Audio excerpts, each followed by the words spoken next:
Use तो हम कर रहे हैं, लेकिन इसको जब हाइट का अगर नेगेटिव में कन्वर्ट करते हैं तो ये नेगेटिव तो मतलब क्या होता है, नकारात्मक वाक्य होता है, ठीक है ना।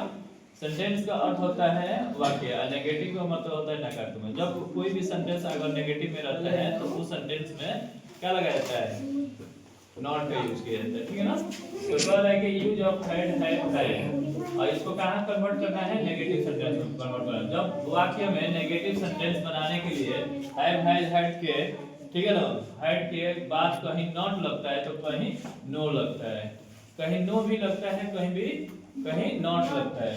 जब नाउन के पहले आर्टिकल ए एन यानी एन द या संख्या सूचक किसको कहते हैं, जो काउंटिंग किया जाता है, जैसे 1 2 3 4, इसको संख्या सूचक बोलते हैं, ठीक है ना, रहता है तब नॉट लगता है। और जब नाउन के पहले एडजेक्टिव ऑफ क्वालिटी रहता है, एडजेक्टिव ऑफ क्वालिटी रहता है तो या कुछ नहीं रहता है तब हम क्या नो लगाते हैं, ठीक है ना, नो का यूज। जैसे मान लीजिए रूल ऑफ मेकिंग क्या होता है, बनाने के नियम होता है सब्जेक्ट प्लस हैड हैज के बाद नॉट या तो नो और उसके वर्ब या ऑब्जेक्ट का यूज किया जाता है। जैसे मान लीजिए यहाँ पर कह रहा है कि मेरे पास कलम नहीं है, तो I have not a pen.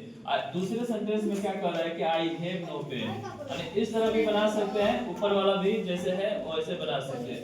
जब इसमें आई हैव नो लगाएंगे तो ए का यूज नहीं करेंगे, कह रहा है नो या कुछ नहीं रहता है तब नो लगता है, ठीक है ना। ध्यान दें, और उसे बैल नहीं था, क्या उसके पास बैल नहीं था, तो he had not an ox.